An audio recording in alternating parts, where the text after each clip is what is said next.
I am always speaking the truth. You may not like it, but it is the truth.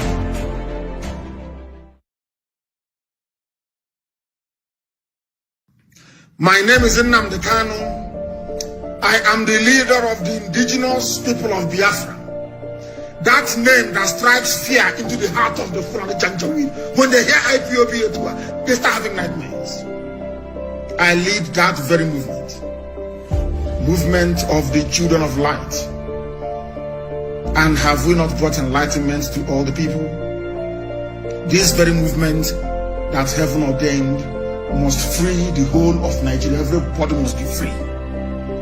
And that light, the same way that the sun rises from the east, that light is coming from the east, as always.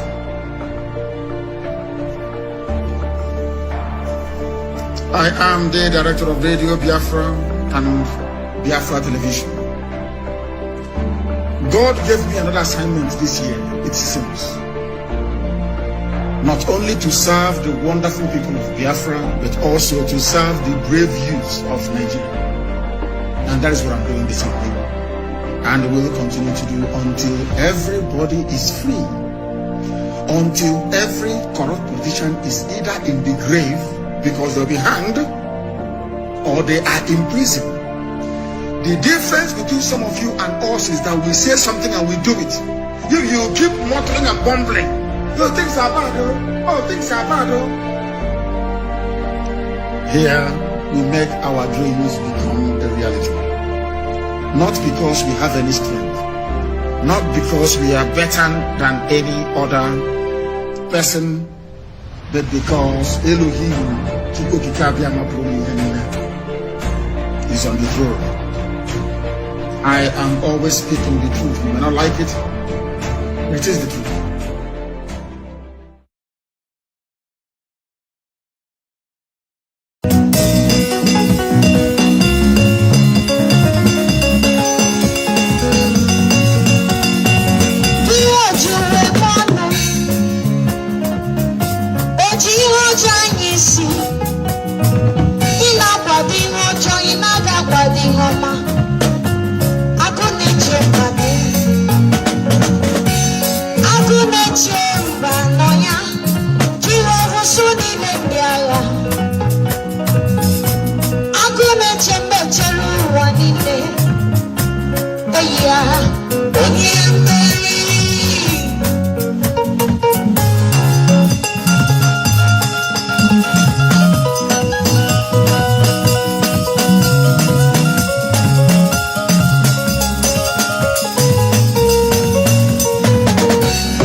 Hey,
Chica,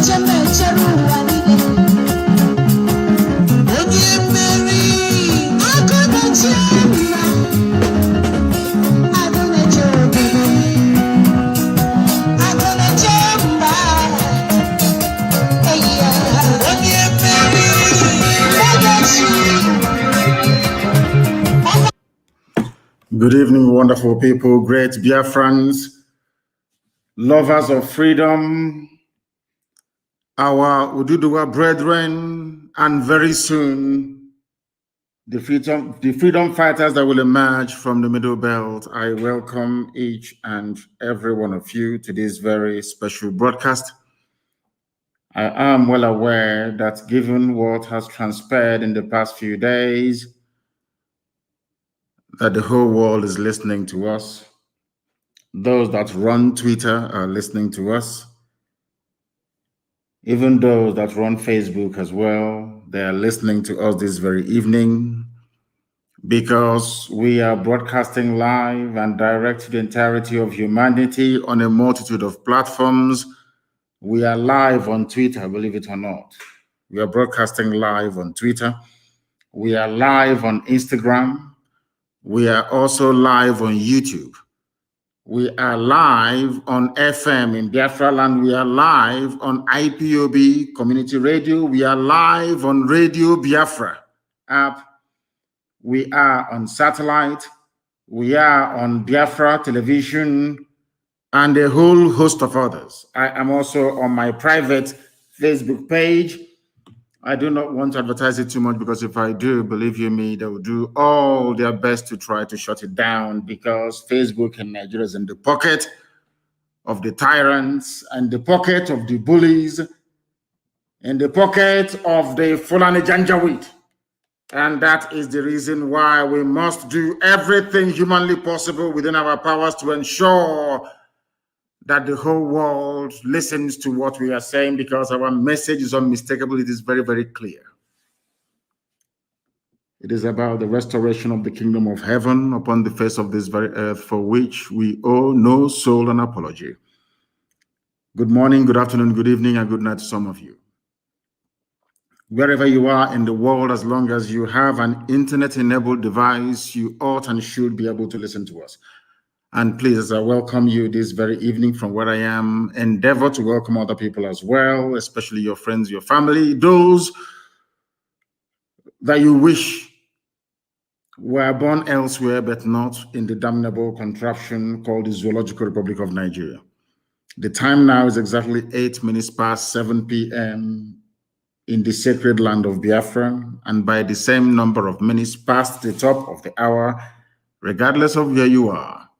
I welcome all of you this very evening, morning, noon, or night, depending on where you're listening to us from. My name is Mazi Nnamdi Kanu. I lead the largest mass movement on the face of this very earth, the nightmare of the Janjaweed. Here we speak the truth, the whole truth, and nothing but the truth. Incontrovertible, of course. Sometimes controversial, admittedly so, but incontrovertible truth.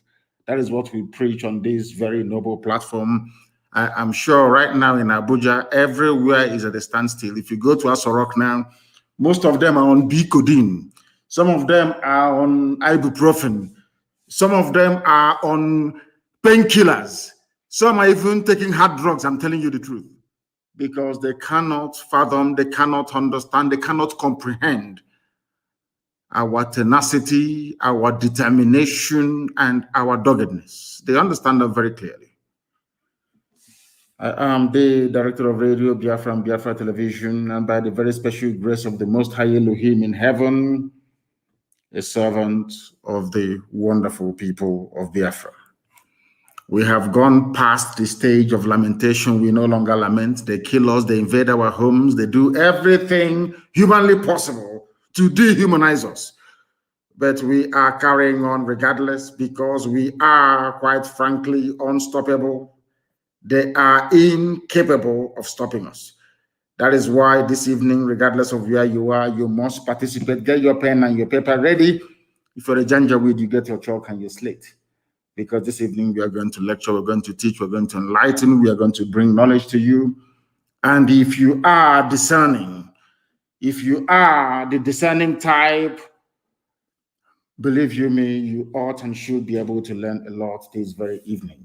Morning, noon, or night, depending on where you are. This very broadcast is going out to the whole world. Everybody's listening all over the world. Heads of governments are listening. Social media giants are listening. Everybody wants to hear what we have to say.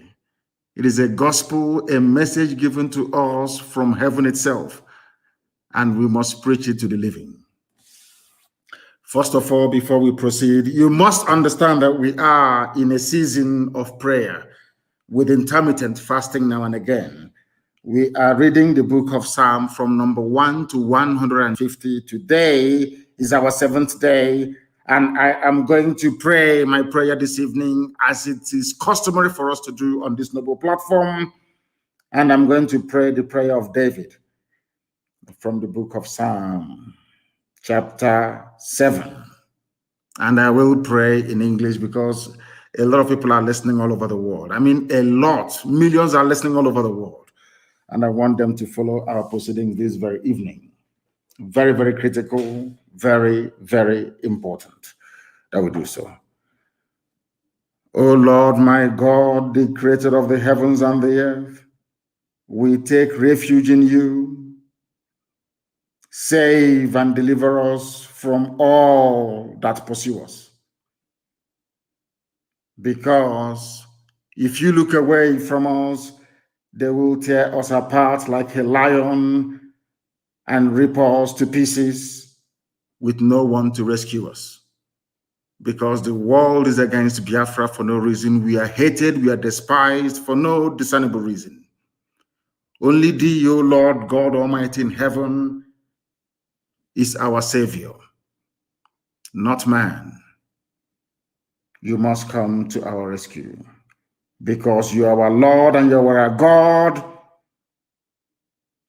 If we have done this, if I have done anything, if there is guilt on my hands, if I have repaid anybody, be it friend or an adversary, with evil or without cause, have done wrong to any man or woman, then let the Fulani Janjaweed pursue and overtake me.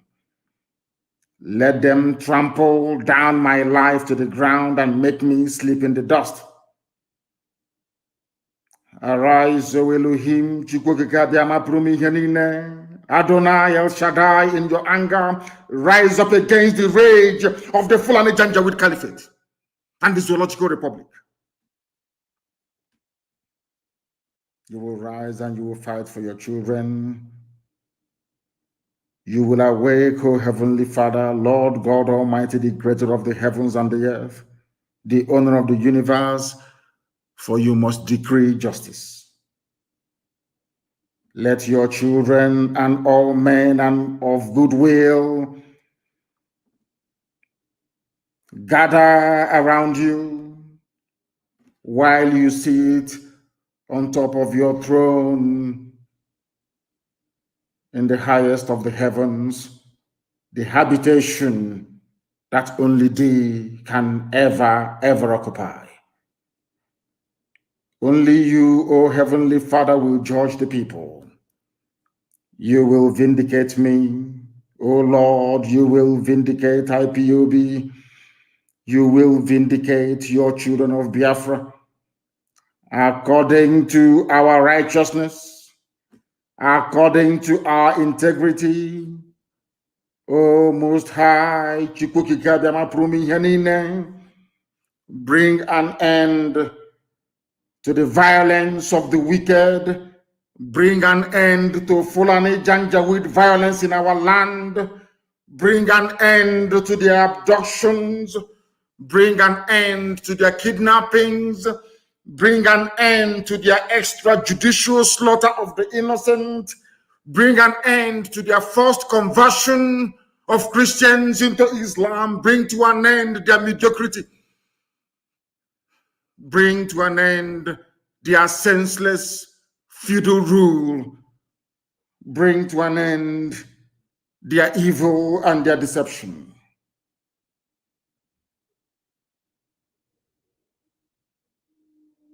Come and secure the righteous, because only you, O God Almighty in heaven, can see in the dark. Only you know the hearts of men. You are our shield. We have nobody. Between 67 and 1970, the whole world ganged up and fought against your children. We did not steal anything from anybody. We did not go after anybody's possession nor inheritance. We were on our own in the land that you gave to our ancestors. They conspired, they connived, they colluded to kill us. Over 5 million people. We are dead at the end of it. You are our shield. We do not trust in any man or in any state. We trust only in thee, because you are God and you always save the upright at heart. Anybody whose heart is clean, oh Heavenly Father, to those you do not abandon to their enemies. That is why you cannot abandon IPOB. That is why Biafra can never be abandoned. Because your words are yea and amen. You are God, you're not human. Facebook may have been bought over by Nigeria, and we pray that Twitter will not succumb to their threats and their violence. You are God, and you are not upright and a just judge. But you are also a God that displays his wrath every blessed day. If Fulani Janjaweed do not relent in what they are doing, if the Fulani Caliphate continues to pursue this scorched earth policy of abductions and murder and mayhem, then you, O Lord God in heaven, you will sharpen your sword, you will bend and string your bow, you will prepare your deadly weapons, you will make ready your flaming arrows. Whoever is pregnant with evil conceives trouble and gives birth to disillusionment. That is what is happening in the zoo called Nigeria. Nigeria is pregnant with evil because it conceived trouble and it has now given birth to disillusionment. All the holes that the Fulani Janjaweed are digging for us into that pit, they are falling into one after the other. The trouble that they have caused will always rebound on them. Their violence will come down on their own heads. O Heavenly Father, for we shall give thee thanks always, all the days of our lives, because only thee is righteous.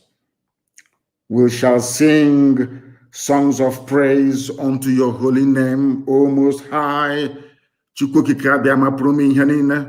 For as long as there is a child on this earth of Biafran descent and heritage, O Heavenly Father, we shall worship your name and your name alone, now and forevermore, we pray. He said, that was our prayer this evening. We are now going to proceed without further hesitation to bring to you the gospel which I have been mandated by heaven to preach to the children of men. First of all, this evening, morning, noon, or night, depending on where you are, I want to congratulate Twitter for standing up to the Fulani bullies. They are bullies, that is who they are. They came into Gobe, which is today's Sokoto. They bullied the Hausa people. In fact, they convinced Hausa people to fight themselves. At the end of the day, they became the beneficiaries. The Hausa kingdom of Gobe became Fulani Emirate, called Sokoto. Facebook, I must say, capitulated. Facebook came to Nigeria, made their headquarters in Africa, if I'm not mistaken, or is it West Africa, in Nigeria, and proceeded to receive huge sums of money. The entire staff of Facebook in Nigeria are under the payroll of the Ministry of Information and Culture. They are all compromised. Facebook capitulated because of money and threat from the dead dictator that the Fulani cabal are now ruling in his name. Therefore, I say to Almighty God, thank you very much that Twitter chose Ghana instead of Nigeria, because sometimes I imagine what would have become of Twitter had they made their headquarters in Nigeria.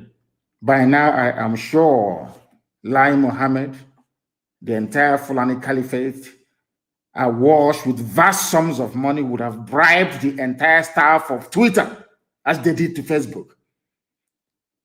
And their mission, rather than being one where thoughts and ideas are shared over the social media, they would have gone straight on into censorship and restriction, the same thing that Facebook is now doing today in Nigeria. Because Facebook's mission today is to stop free speech and every article that is critical of the government of Nigeria. That is why, or that was why I tried to argue yesterday with some of my people that the Attorney General of the Federation of Nigeria, Malami, ordering the prosecution of offenders is not only laughable, but it is the height of unforgivable idiocy.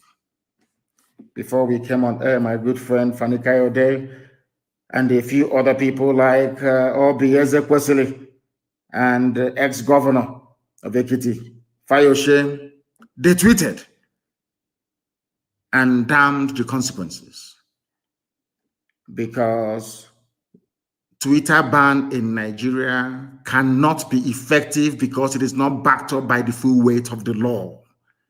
It is an executive pronouncement. It does not have the backing of the law. This evening, Nigerians must understand that they do not understand the law, but here we are going to teach you how to understand it. Malami said he was going to prosecute offenders. In other words, if you tweet, you'll be prosecuted. But all the Buhari support group, all the Janjaweed spokespeople, they are still on Twitter tweeting. That is the double standards of the Fulani. When we say that, Lai Mohammed will say, oh, Nnamdi Kanu he's spewing hate speech. It is not hate speech. All I'm trying to do is to highlight the double standards of the ruling Fulani Caliphate. Because Fulani Caliphate are the people, they are the people ruling Nigeria. There is no Buhari. That is the fact of life. You can deceive yourselves all you like from now till the kingdom come. The truth of the matter is that Buhari is dead, buried in a shallow grave in Saudi Arabia. That is the truth of the matter. Sue me anywhere if you like, but of course not in the zoo court, because anyway, they're on strike. I want to ask Malami, under which law of the Federation of Nigeria are you banning Twitter? Under which law? Are you now saying that executive pronouncement by whoever is the head of state or the president of the zoo becomes law? Is that what you're trying to imply? If that is the case, then that means you don't understand what Montesquieu went through in order to put to paper his treatise on separation of powers. It means you did not go to school. You're not an AGF. It means, of course, you're a quota lawyer, so you know nothing. Under which law, I asked the Fulani Janjaweed, including those in Asorok, because I know Buhari is not there, so maybe I will address Garba Shehu, Femi Adesina, maybe El Rufai, running the show from Kaduna, and of course, Malami. And what's his name again? Their so-called secretary to the government, or chief of staff. What's his name again? The man from Kwara State. I don't know his name. I want to ask these people, Nigeria has three ways of making laws. The one in the Constitution of Nigeria, the one that they make at the National Assembly, and any judicial pronouncement in a court of law. These are the only three means by which any law can come into existence under the current jaundiced democratic rule that you have in Nigeria. So I'm asking them, where is it in your 1999 Constitution or any statute of state that using Twitter is a crime? I want somebody to please try and tutor that very Janjaweed, the Attorney General of the Federation of the Zoological Republic, called Malami, that an executive directive is not a law binding on the people. That is something some of you don't understand. When they say, come and register for NIN, all of you run and register for NIN, go and do BVN, do BVN. It is not backed up by the weight of the law. Therefore, it is not binding on everybody. I give you a very simple example. Remember most of the laws, that most of the executive decisions that were taken by Donald Trump, how quickly they were reversed. And in most cases, some courts said they will not even uphold it. It was turned down. It is not binding on the people. It is an executive decision. It is not a law. You can't wake up in the morning and say, oh, I am banning Twitter because of that. Nobody should use Twitter. Are you mad? Who are you? If Nigeria does not want Twitter in their territory, all they need to do is to go to the National Assembly and pass a law or a bill saying we no longer require the presence of Twitter in our land. That now becomes law, punishable by whatever thing that the law courts may deem fit. Only then will the use of Twitter be prosecutable. You cannot prosecute somebody based on executive fiat. It is not done anywhere in the world. But because they are bullies, they do not understand the niceties of the law. Therefore, any instruction by those claiming they are Buhari or the Attorney General of a Buhari to arrest and to prosecute Nigerians still using Twitter is null and void, because there is no law criminalizing the use of Twitter. And nobody, no president in a democracy has the prerogative to make laws by virtue of his or her pronouncements. It is not done anywhere in the world. That is why you have a democracy. But of course, some of you in the Cow Republic, you don't understand what we're talking about. Some of you are not learned enough to appreciate what we are discussing this evening, or this very gospel that I'm bringing to you, but that is a fact. You can be a president, you can issue directives, but you do not make the law. That is why you have the National Assembly. That is their job. Once they make a law, that law now becomes binding on everybody. That is how civilized people behave. You cannot ban anybody. There is no law in the zoo criminalizing the use of Twitter. And whoever claims that he is Buhari cannot make any laws. He is an executive or the head of the executive branch. Their job is to implement and execute the laws. The duty of the courts is to interpret the law. I don't even know if these elementary government is, if people are actually aware of it in Nigeria. I'm not even sure that people are aware of this very simple fact. The policy of this administration in the zoo to suspend Twitter's operations in Nigeria is not law. It is a policy. The Constitution, the flawed Constitution of the Federal Republic of Nigeria guarantees all Nigerians the right to free speech and freedom of association, freedom of expression. That is what I'm doing tonight, speaking my mind. You may disagree with it. Of course, the Janjaweed will, but the majority have over the years accepted it to be gospel and the fact. That is my opinion, and I am entitled to it. Something that the Fulani Janjaweed do not understand. When I speak, they say it is hate speech. It is not hate speech. I am stating the obvious, and I'm stating all these facts. I will buttress some of them with evidence as we progress this very evening. Therefore, everybody, if you are in Nigeria, please ignore the stupid threat that you will be prosecuted if you go on Twitter. And all of them, they're on Twitter. They are on Twitter. All of them, they're on Twitter. They're still tweeting.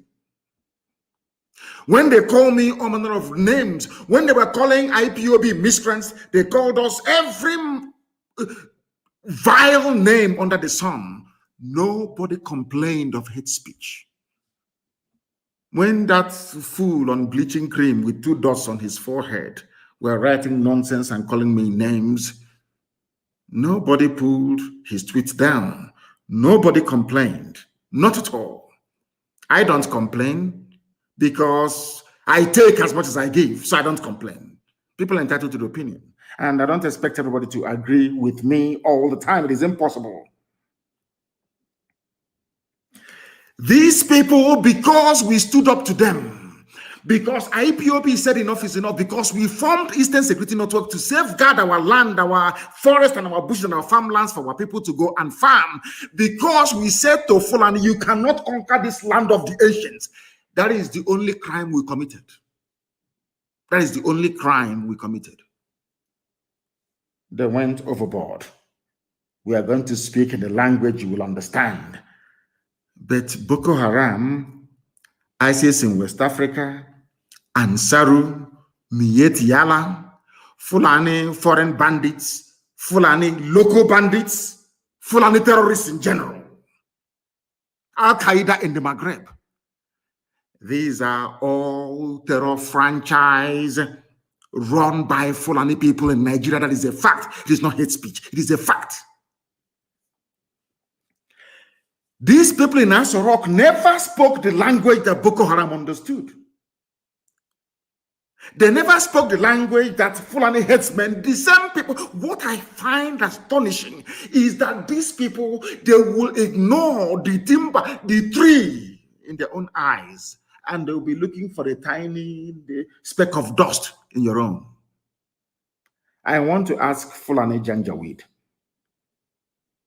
have you dealt with Boko Haram in their own language? Did you go to the north massacring people, abducting people, killing them, basically committing genocide in broad daylight as you're doing right now in the east? The answer is no. Throughout the years of Fulani rampage through the Middle Belt, have you ever read the riot acts to them? The answer is no. But the whole world, what I find astonishing is the hypocrisy of man. BBC, Twitter, Facebook, all the rest of them, New York Post, everybody, Sky News. All of you are witnesses to this march of the Janjaweed across from the Sahel into the Middle Belt part of Nigeria, killing, slaughtering, and maiming people. All of you are aware.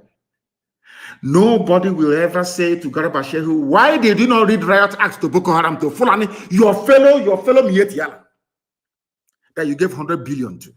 Why didn't you read it to them? He read a riot act to IPOB. He read, can't you, the president has spoken. And when I say it, sometimes people take offense, but it is a fact of life that there is something fundamentally wrong with us. I've said this many times because I know that the owners of Twitter, they are listening to my broadcast this evening via that very platform. I want them to understand that I am also self-critical. We are our own worst enemies because of the way we reason, because of the way we think. And that is why Black people are at the bottom of the pile all over the world, wherever you go to, because of how we reason. The same person trying to address the issue of insecurity in the East in the language they will understand, failed to address his own people in the language they themselves will understand.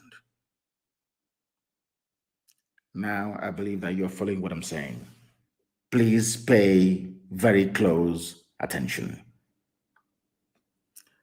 When it comes to Biafrans, the Easterners, to Igbo people in particular, there is this great understanding, there is this unity of purpose that an Igbo man should be hated and killed if need be. It didn't start today. It started all the way back in 1945. And as most scholars and commentators have noted over the years, Anywhere you go and you find hardworking people, people who are blessed by God, they attract envy. The only reason why those idiots like Garuba Shehu will be mouthing all their rubbish and saying, "Oh, we are going to speak the language they understand," is because of their natural hatred for Biafran people. Is there anywhere in the world, even the Armenian massacre has been recognized by the US Congress as being a genocide worthy of note? We lost 5 million people. Some of you don't even ask yourself questions sometimes. How come Biafrans lost 5 million people, yet nobody's talking about it? It's because of that palpable hatred all across the board for no reason. These are the demons that we are fighting on a daily basis. Now you want to teach Biafrans a lesson or speak to them in the language they will understand, which is the language of genocide. That was the reason why the tweet purportedly made by Buhari was taken down by Twitter. But let us just go back a little bit and at least put on our thinking cap this very evening, morning, noon, or night, depending on where you are, and ask ourselves a very simple question. Who brought insecurity into Nigeria? Bandits killed 91 people. By bandits, I mean these are Fulani people. Fulani terrorists killed 91 people in a place called Danko Wasagu, local government area of Kebbi State. And I want Twitter to listen very carefully to what I have to say. I want all the people listening all over the world to pay attention to what I have to say. The same people threatening to go and unleash genocide and mayhem in the East, in their own backyard, their own people, those referred to as legitimate stakeholders in the government, or should I say the governance of Nigeria, Miyetti Yala, we are busy slaughtering 91 people in Kebbi State. Now it doesn't stop there. Who are those they are killing, you may ask? Is it not the North? Kebbi State is mainly populated by Hausa people. The Fulani people are killing Hausa people in Kebbi State. They are killing the Lerma people. They are killing the Busawa people. They are killing the Dukawa people. They are killing the Dakakari people. They are killing the Kambari people. They are killing the Gungawa people. They are killing the Kamuku ethnic nationality in Kebbi. Are you listening to me? Later on, I will tell you why they're obsessed with dividing us. Southeast, South, Niger Delta, Igbo, and all that rubbish. Because in the North, I'm telling you the truth, they are not one. Forget all the rubbish. Because what the Fulanis did very cleverly was to emasculate the political, economic, and social space within Nigeria. All the, should I say, media outlets in the North only have one agenda: to throw out the Fulani narrative on a daily basis. Daily Trust, Premium Times, NTA, Channels Television, to an extent AIT. They are using Punch newspaper. Intermittently, they will use Vanguard. They will use Nation newspaper as they will. Now and again. In Kebbi State, as they are busy telling you about Southeast and South, Niger Delta and Igbo. Delta is not even all that rubbish. I want to tell you that in one single state in the North, the Fulani is a minority. And in that place that the Fulani people are a minority, they have gone on and killed 91 Hausa people. Are you following what I'm telling you? They have killed 91 Hausa people. You will not hear anybody ever. If it is anywhere else, they'll say, oh, they're killing Fulani. What is happening to Fulani? But Fulani went into Kebbi State, which doesn't belong to them, and killed 91 Hausa people. This happened 2 days ago. No, in fact, basically on Saturday, very early morning on Saturday, it happened yesterday, to be honest, the 5th of June. The police command in Kebbi State on Saturday confirmed that bandits, they don't want them to be called terrorists, because once they're called terrorists, you know, Boko Haram, ISIS in West Africa, Al-Qaeda in the Maghreb comes to mind, and Saru and Yetiala will come to mind. So you know what the government of Nigeria did through Lai Mohammed, their Minister of Information? They said to media houses, do not call them Fulani terrorists anymore, just call them bandits. So that way the eyes of the people and the attention of the world will be deviated or deflected away from the real identity of these murderers and killers. It's a very simple strategy. Maybe it was Britain that advised them to do that. Maybe it's Katrina Land that advised them to do that. I am telling the whole world only yesterday, as they were shouting about Southeast insecurity, we are going to kill, we'll bring in the army, we'll land aeroplane, we'll bomb everybody. In their own backyard, this same government is aiding and abetting the Fulani slaughter of Hausa people. It's here now, it's not very clear. Bandits kill 91 people in Danko, Wasagolo, confirmed by the police. And who confirmed it? The public relations officer, the PRO. His name is DSP Nafiu Abubakar. He confirmed the figures and said all the victims were killed in 8 different communities in the local government area. He said 8 different communities. These are Fulani people killing Hausa people. Telling you the Hausa Fulani. That is why I keep wondering, I keep asking Nigerians all the time, what is in your brain? What sort of substance is in your brain? Is it the white matter that God created, or is it something else that is there? As they have now corralled all the media houses in the zoo to focus on the East, Fulani are busy killing Hausa people. They'll come out and they'll say, oh, we are Hausa Fulani, but behind closed doors, they are slaughtering Hausa people. It is here now. Go and ask the DSP Nafiu Abubakar of Kebbi State. He is the public relations officer of the police in Kebbi State. He confirmed it. According to him, had 88 bodies and dispatched a detachment of operatives to maintain law and order in the affected communities. There is no bombardment. Like all, no, not at all. Because they are all the Fulani, they know what they're doing. There is no bombardment. There is no shoot at sight order. There is no abduction of young men with tattoos on their body.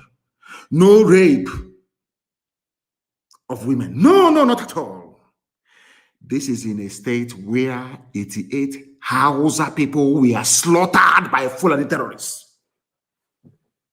Now tell me why any decent person would want to belong to such a country. I'm asking a very simple question. When Lai Mohammed complains about IPOB, Nnamdi Kanu, this Biafra agitation, tell me why any sensible person would not agitate to be free in a country where 91 people were slaughtered and there was no mention of it by the government. What is of concern to them is a INEC building. That is what is of concern to them. Are you following me? Are you following what I'm saying? I hope people are following what I'm saying sequentially. A country where 91 people were slaughtered only yesterday, their concern is the East. Do you see how they roll? Because Fulani has an agenda. The agenda is to conquer all of you. But some of us are so foolish and so idiotic, we don't understand what their game plan is. If they do not have it in mind to conquer all of you, how come something as massive as the slaughter of 91 people did not elicit any comment from the so-called presidency? Tell me in which country, anywhere in the world, that such idiocy obtains. Only in Nigeria. When I say it, they say his insightful tweet, he's inciting violence, and you are the ones committing violence. Fulani, you are the ones that killed 91 Hausa people in Kebbi State. You got me massaging them, say, "Oh, we are Hausa Fulani," but you're killing them. 88 bodies were recovered. Now, let me tell you that all the people that I mentioned earlier were being killed. The killings took place in Koro, Kimpi, Gaya, Dimi, Zutu, Rafingora, Igwenge villages, and in all Danko Wasagu local government area of Kebbi State. Are you following me? Now, the question that Twitter, I'm sure you people are listening to me this evening. The question you need to ask Lai Mohammed is this: who killed those people in Kebbi State?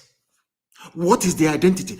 Because anytime anything happens in the East, is ESN, IPOB, ESN. You even find the Yoruba newspapers.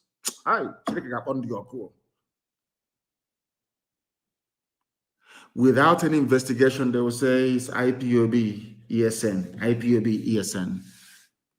I want to ask Yoruba media, Yoruba journalists,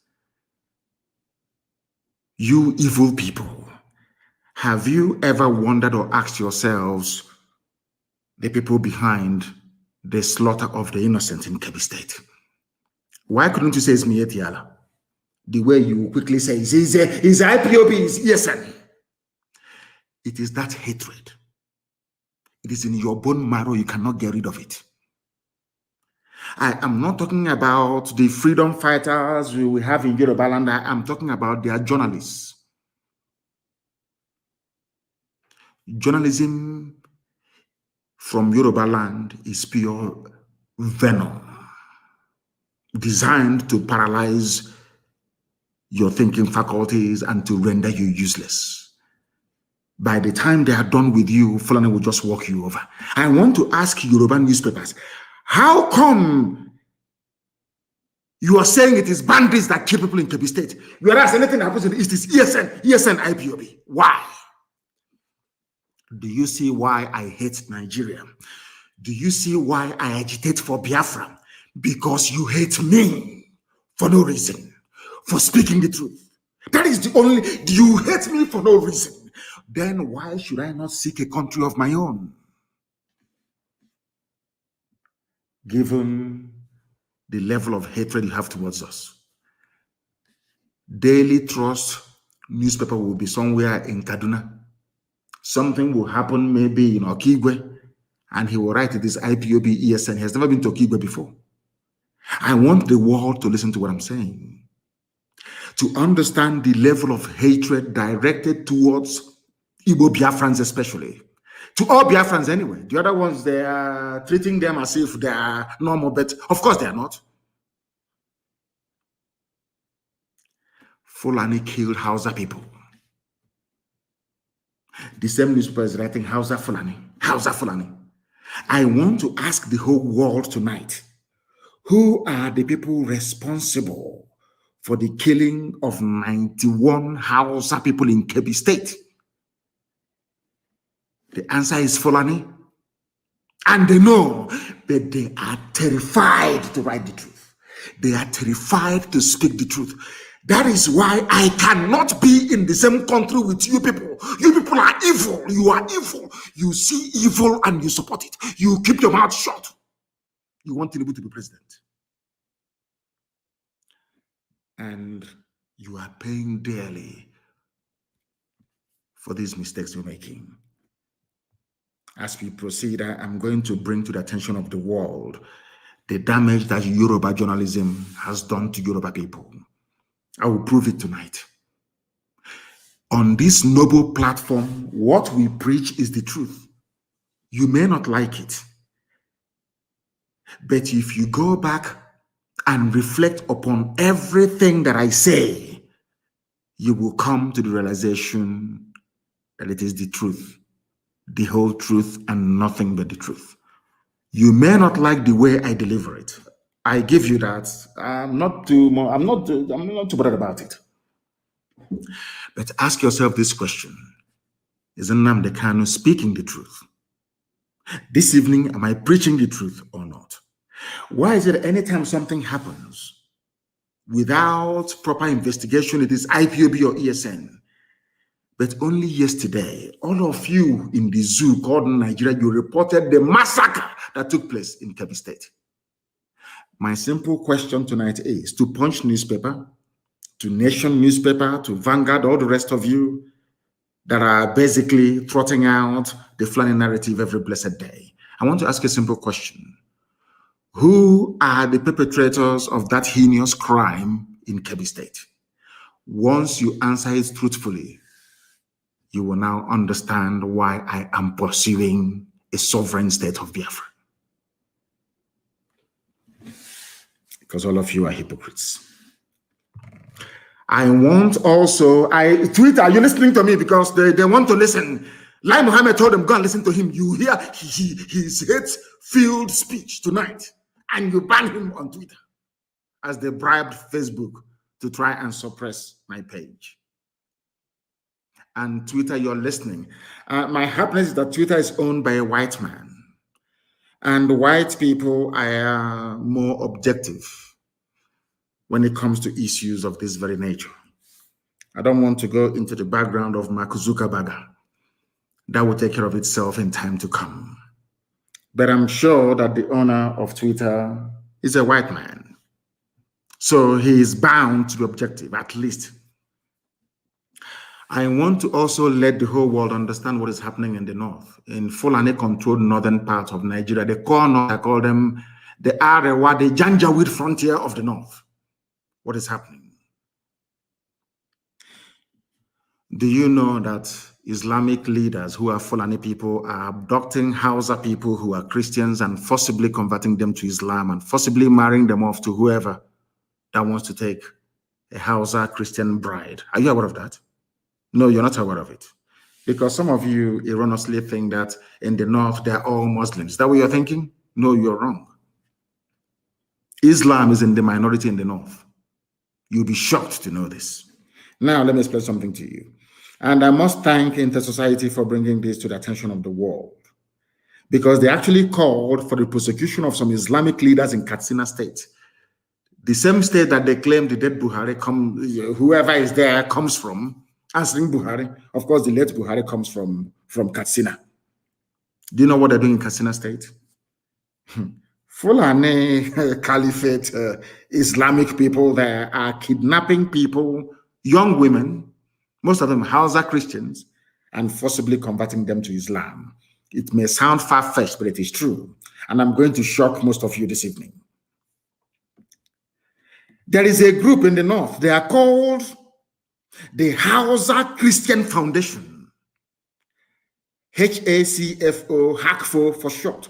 The Hausa Christian Foundation reported incidences of indiscriminate abduction of underage girls by Islamic leaders in Katsina State and forcing them to renounce their Christian faith to take up Islam. What they did to Leah Shoaib. To tell you that they are all in it together. This is what I want Yoruba media to understand. I know that some of them are Muslims. I understand that very well. But at least they are educated. They went to school. They are not quota products as you have in the north. Not at all. You have in the Janjaweed north, that is. Do you know what the group said? Hausa Christians, what they said. The Nigerian government must sanction the Katsina Islamic leaders for indiscriminate abduction and forceful conversion of scores of Hausa Christians, especially girls of underage, to Islam. This is according to a statement issued on the 15th of April, 2021 by the Hausa Christians Foundation. According to the group, there has been indiscriminate abduction of hundreds of Hausa girls and their forcible conversion to Islam. The abducted Hausa Christian girls who are under the school age of 16 are also forced into early marriage done outside the consent of their parents. This is happening in a place called Nigeria. These are the people that want to ban Twitter. These are the people that bought over Facebook. The same people that bought over Starlink in Israel because they were carrying our signal. These people. I'm asking all of you Nigerians, for goodness sake, when will you begin to reason and to learn? They claim, are we not upholding the rule of law? So the rule of law in the north stipulates that you must abduct a little girl and forcibly convert her to Islam. This is happening. It is a report. Let me also ask those in Asorok, have you spoken to people of Katsina abducting little children about the need to understand a particular language that you're about to speak to them? Have you done that? I want the world to understand how despicable, vile, and evil Nigeria is. That's what I'm trying to do. To let you understand what is happening in Nigeria as at this very present day. People must understand the game plan of the Fulani, and I want Twitter to understand it. They will come with harassment.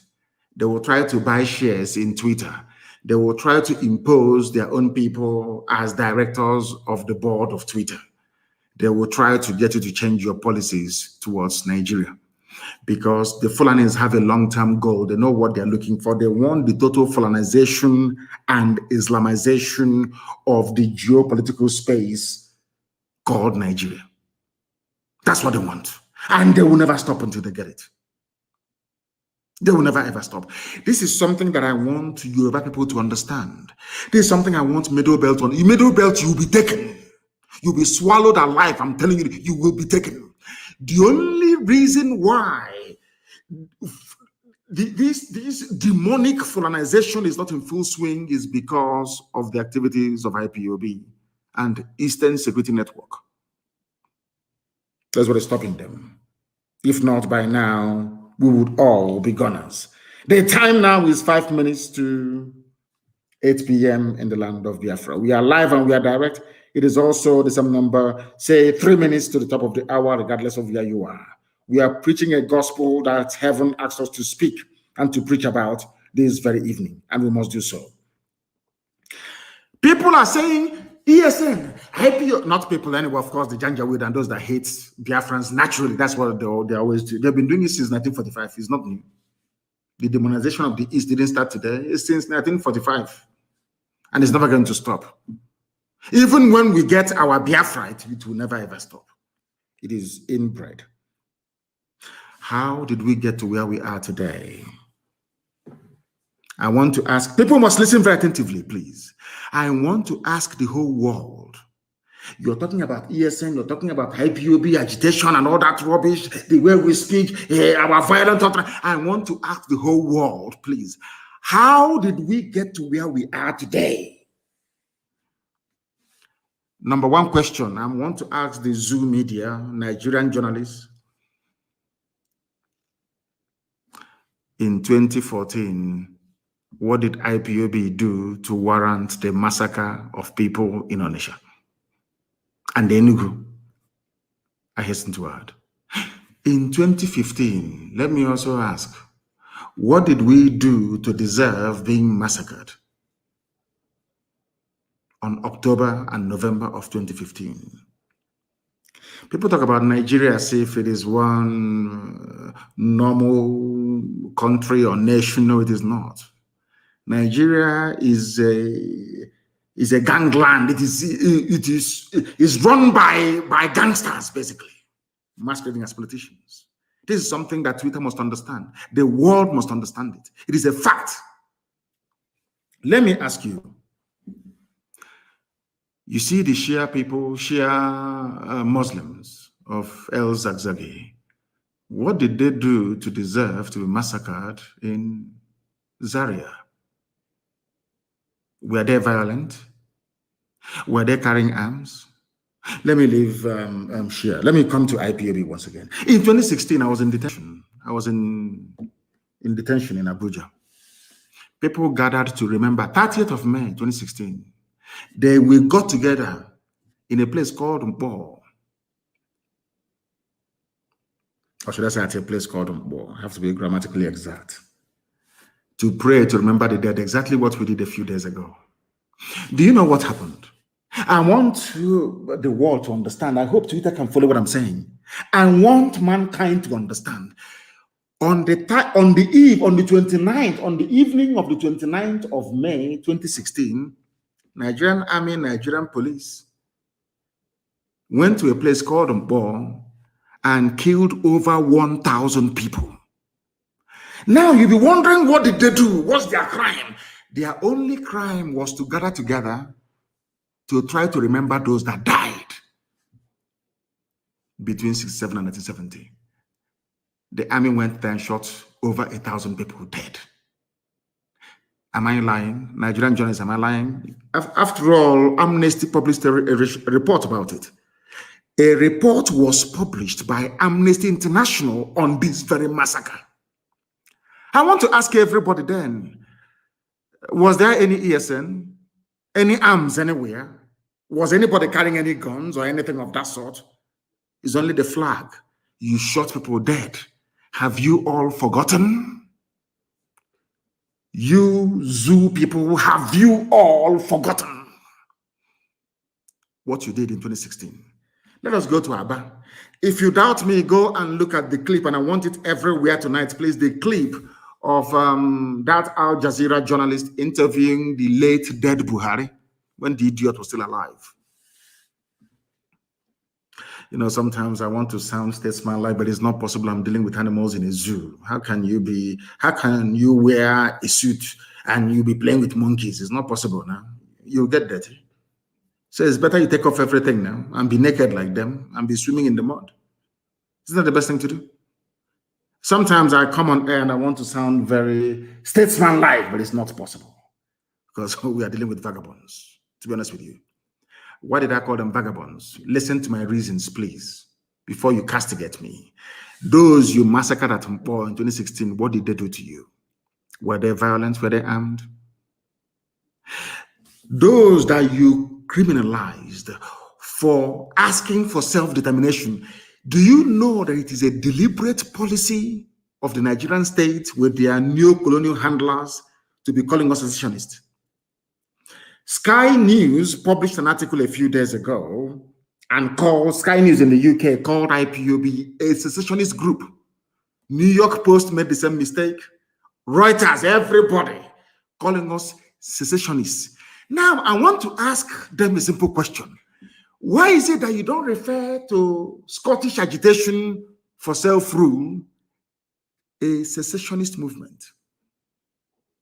Oh, because they are white. Okay, sorry, I do apologize. They are white. What do we know? We are black monkeys. We know nothing. Nicola Sturgeon can agitate for a separate homeland for the Scottish people. Sky News will not call it secessionism. New York Post will never ever target a secessionist movement, neither will CNN. But because in Africa, Biafrans are asking for the same thing that Scottish people are asking for, you now tag them secessionists. This is what is called very sublime racism. If you don't know, I will teach you and you will know. In Europe, it is called ethnic nationality. In Africa, it's called a tribe. For the reason, I'm asking the whole world this evening, why is it that Nicola Sturgeon, the leader of the Scottish people,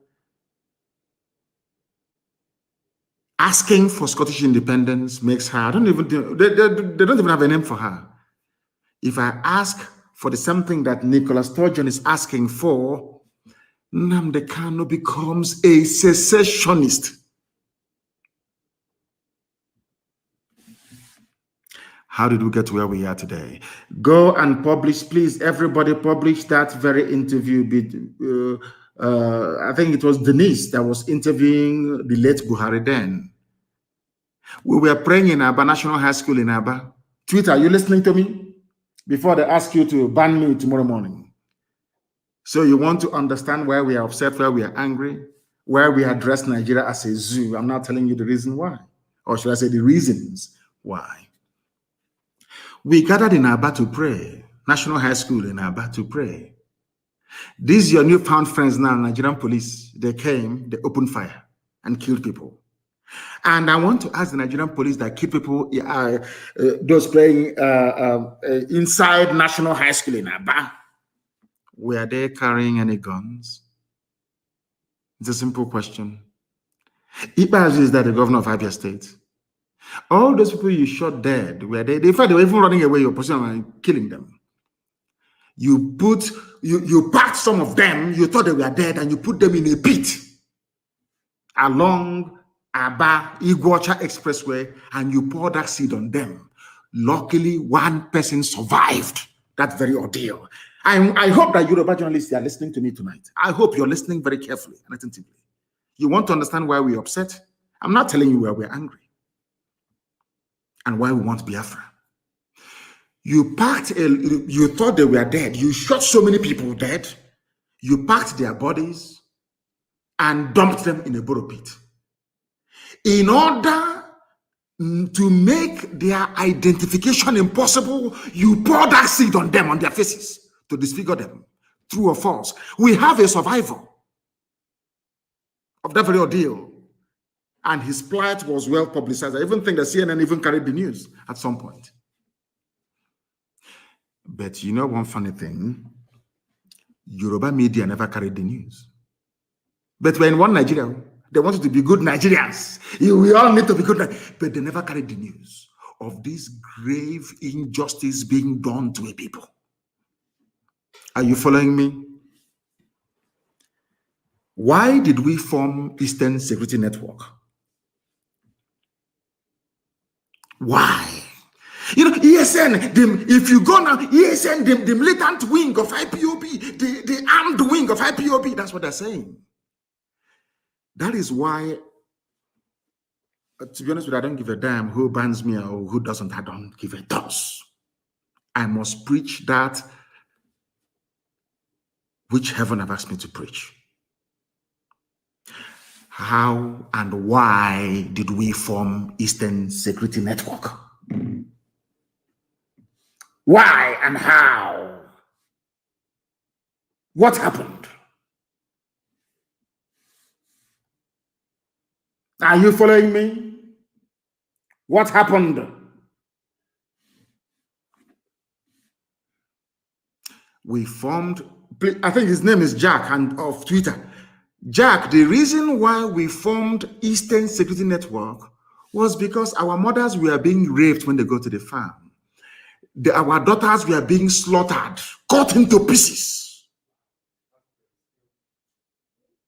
Why did we form Eastern Security Network?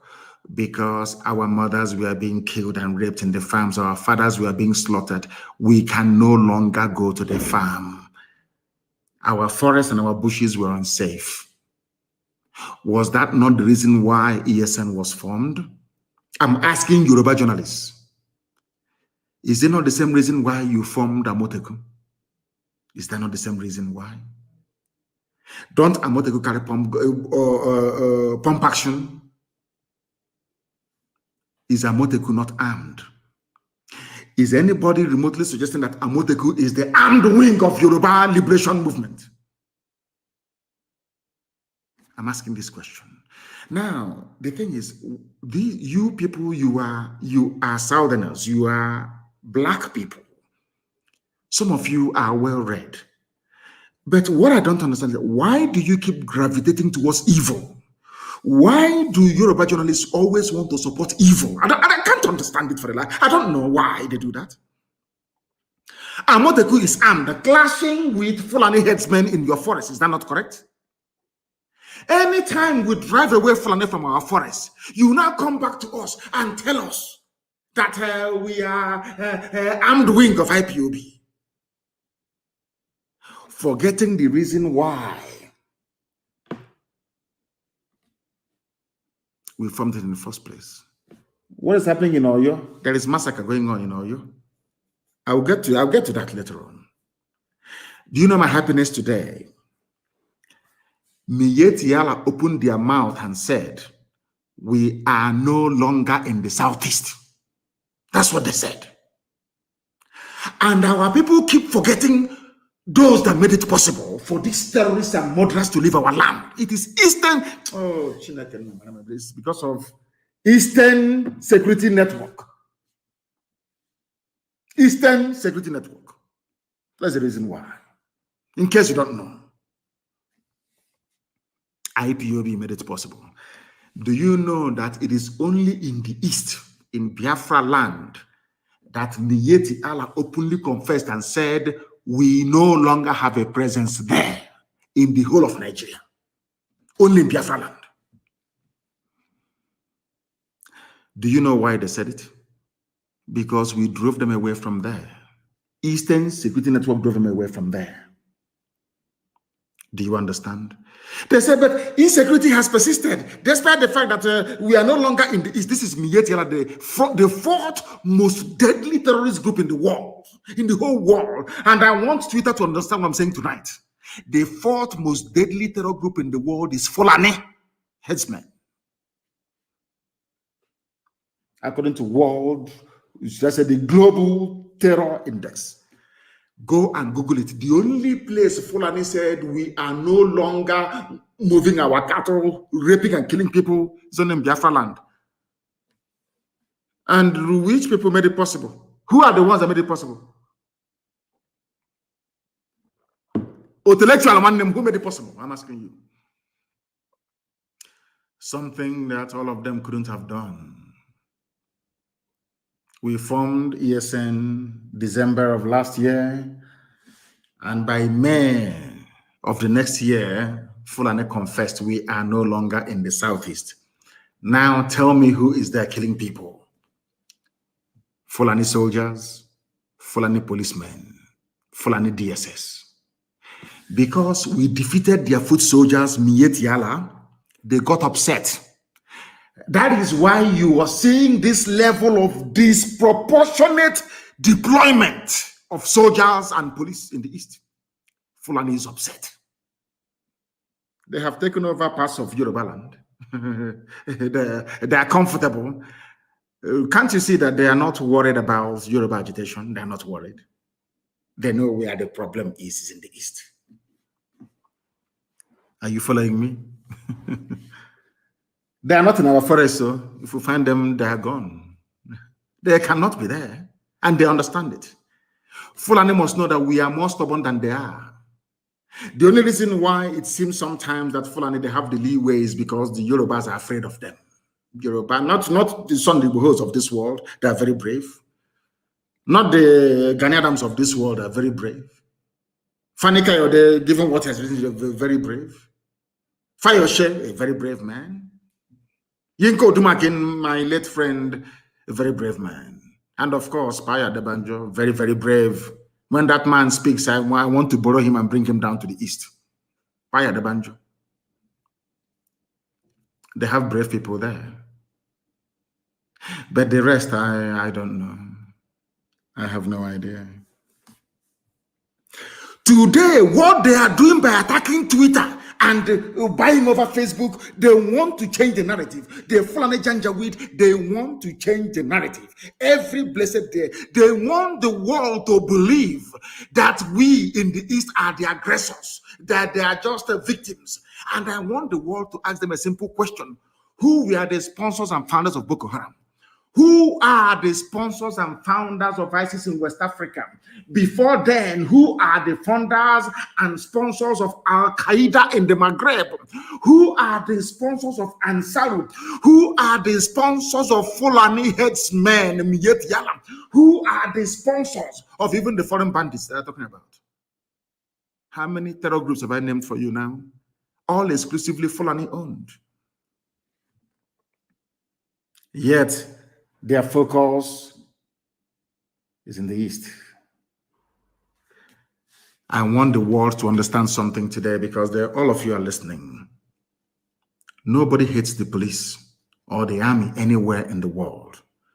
But I need you to understand something, that in Nigeria, you don't have an army. What you have is a fully Fulanized terror machine in uniform. A gang of murderers in uniform. That's all you have. I'll prove it to you later.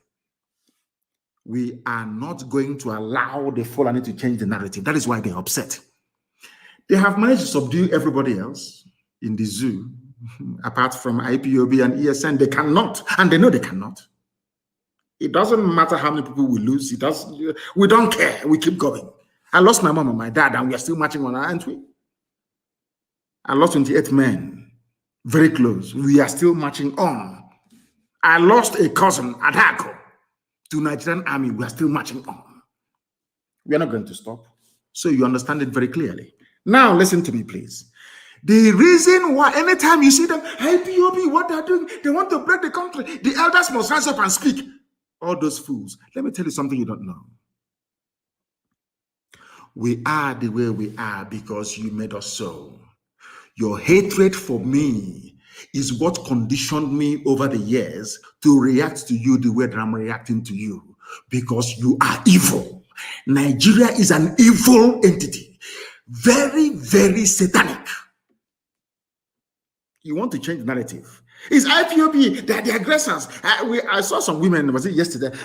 Give them their Biafra. We don't want to die. Look at murderers calling other people murderers. Can you believe such nonsense? The Fulani leaders, you cannot win. You cannot defeat IPOB. You people were the ones that established many terror organizations in Nigeria in a bid to overwhelm the country and take over the territories for your Fulani people. IPOB became a stumbling block to that very Janjaweed expansionist tendency. True or false? Am I lying? You were ruling Nigeria before, doing everything you like, controlling NMPC, controlling the seaport, customs, everywhere you ever. Now, finally, because you felt that you've subdued everybody else. Now you can now march on with your foot soldiers into the east because you've taken over Yoruba land, of course. I know that very well. You came and we said, no, you can't come into this land to take it. Come and do your business and go. You said no. Now, because we defeated Miyetti Allah, you now brought in police and army with official uniform, official badge to come and kill people. And I also want to remind Twitter, because they're listening. Twitter, please. Do you know that in the Nigerian army and police, there are terrorists there? Are you aware that Nigeria actively recruited terrorists, killers and murderers and rapists, and gave them army and police uniforms? Are you aware of that? How can anybody, Yoruba journalists, how can you people in your infantile stupidity refer to Nigeria as having an army or Nigeria police? Or where are those terrorists that they conscripted into the Nigerian army and Nigerian police? Where are they? People without shame, where are they? I'm asking you. Fulani, you want to change the narrative? Of course not. They want to put the blame of insecurity in Nigeria on IPOB. Can you believe that? Can you believe these people? Can you believe them? Can you believe these people? And luckily, as God will have it, they are slaughtering themselves in the north. But IPOB securing the east are the ones to be blamed for the insecurity in the east. There is a clip I want everybody to play, please. Hope Uzodinma opened his mouth and said, I invited the army to come into Olo. There was nothing happening.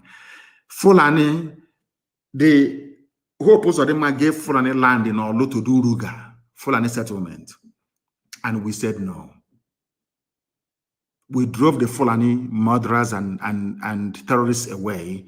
Hope Uzodinma now invited his friends, his masters from the north, to bring in their army and heavy machinery into Olu to kill us. That was how all these things started. All of you have forgotten. Black people in this UG, black, you have all forgotten the genesis. The same way that all of you that are blaming Boko Haram is a terrorist group, Boko Haram, what they're doing. But when Nigerian police were busy killing their leader and killing everybody else, all of you were just there drinking Fradununu or doing betting on Chelsea versus Man U or Liverpool versus Man City. Nigeria army and police will go out and commit atrocity upon atrocity. All of you will be there, you keep quiet. Any day, those people out of anger rise up and retaliate. All of you baboons and monkeys will start writing rubbish. Do you know why? Because you have no conscience, you have no soul, you're a black person, you are the embodiment of evil. Is the truth. I don't care who bans whoever or whatever, I don't give a toss. I must preach the truth. Black people are wicked. By nature, very wicked people. That is why you forget the atrocities that your police and your army always commit. You forget. In a twinkle of an eye, you forget. Our army, our police. Now listen to me very carefully, please. You are blaming ESN. Whereas it is the same Fulani terrorists masquerading as headsmen that are responsible for orchestrating all the insecurity in and around Nigeria. Fulani, you have Boko Haram. Fulani, talking about insecurity in the east. Hey. Whereas 91 people were slaughtered yesterday. Yesterday, they were killed yesterday. You have the guts. You people have no shame. You have the guts to stand up and be talking about insecurity in the east. And you're a senator from Kebbi State or Kebbi, whatever they call it. And 91 of your constituents were slaughtered. You didn't see it. You are talking about east. Fulani, who formed Boko Haram. Fulani, who formed ISIS in West Africa province, ISWAP. Fulani, who formed Miyetti Allah. Fulani, who formed Ansaru. Fulani, who formed these headsmen and bandits you claim are foreign.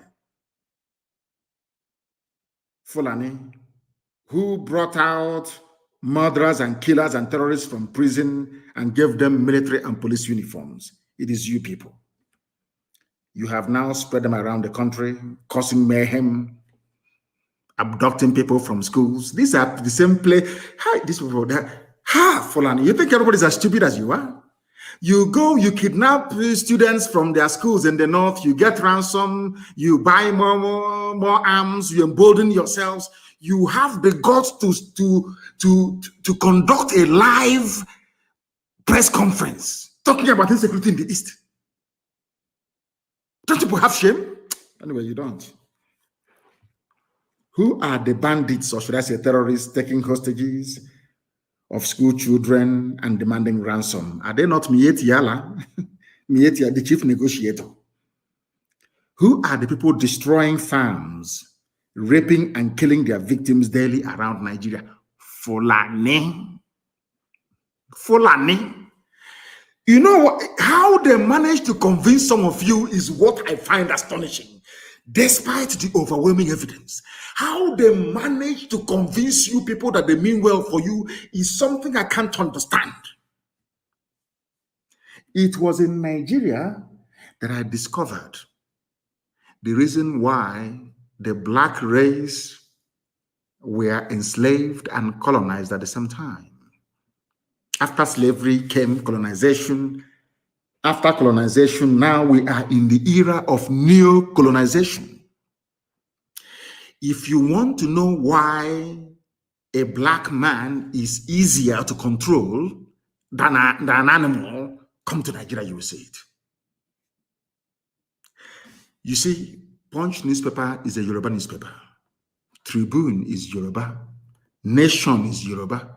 In fact, most major newspapers, they have this Yoruba leaning, because most of them are based in and around Lagos, including Sun, Vanguard, all the rest of them. Unbelievable. They know that their forests and their lands have been taken over by the Fulani. The journalist writing their rubbish for Punch newspaper, he cannot go back to his village. Most of them, in Ogun State are refugees in Benin Republic. The person, you will have the guts to come on national television to talk about insecurity in the East. Whereas your fellow Yoruba people, they are in Benin Republic as refugees, driven away by Fulani. But because I said that no Biafran will go and dwell in a refugee camp anywhere, instead we all perish. You are calling me the instigator of insecurity. Let me tell my Yoruba journalists one thing they don't understand. If we had behaved like you people, by today we will have Biafrans in Ambazonia as IDPs.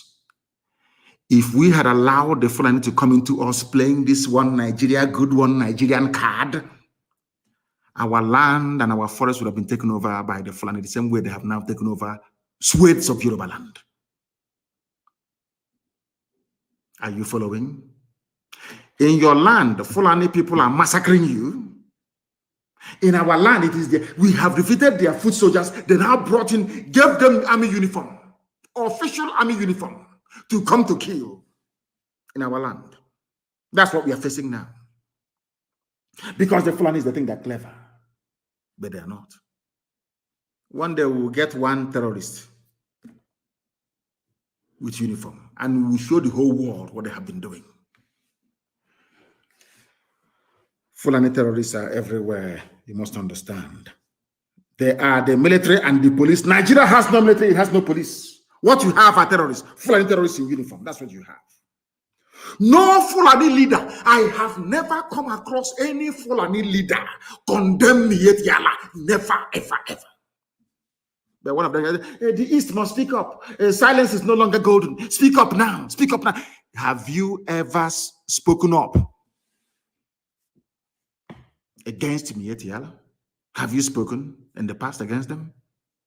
Against your friends in Boko Haram and ISIS in West Africa that are considered even more deadly than Boko Haram? No, you have not.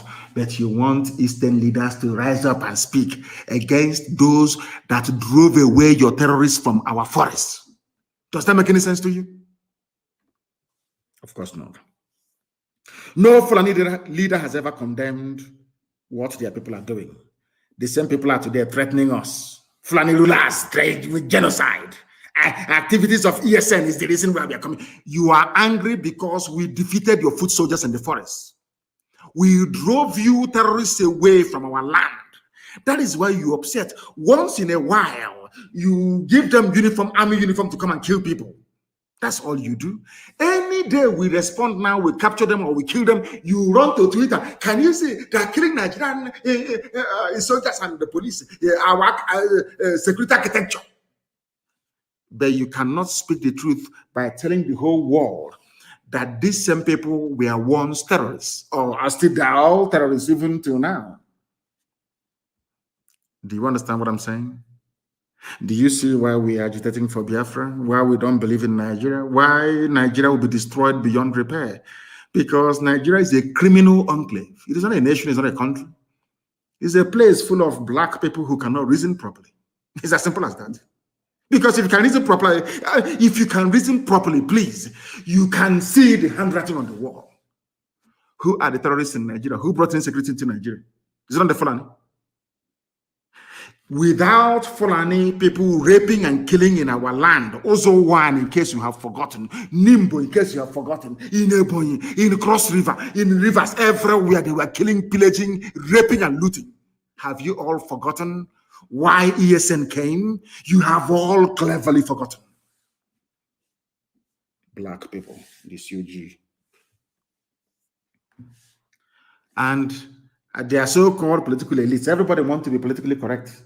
Everybody wants to be politically correct. Everybody wants to please Fulani because of 2023, because they control INEC, they control CBN, they control everything. Your political future. In fact, if they can put this on in power, what can they not do?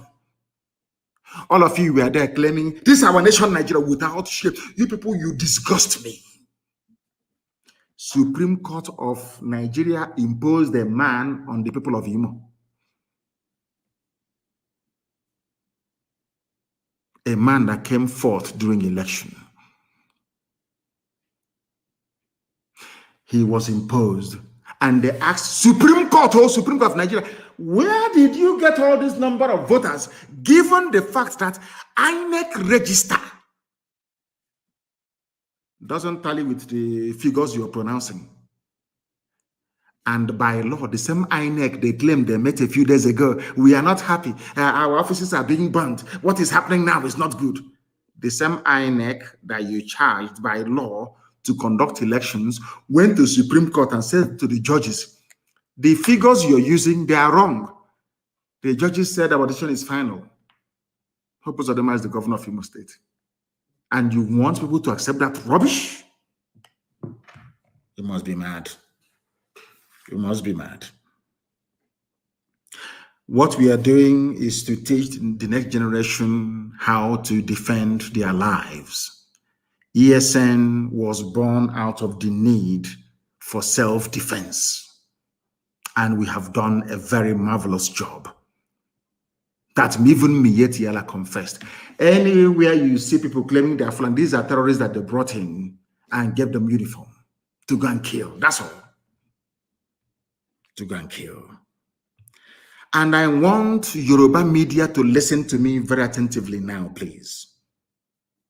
You see, there's a prayer I always pray, and I will say it in Igbo language, the oldest language in the world. Maybe that is why Britain hates us so much, because we are the oldest people on the face of this very earth, Igbo, ancient people. And that is the center of the world as well. I'm sure you know that by now. 0 longitude and 0 latitude. You know that the Greenwich Mean Time is 1 hour to the left. It's not the proper central time of the world. The proper central time of the world is where the 0 longitude line meets the 0 latitude line, which is in Biafran waters, for your information. So you know, we are the center of the world.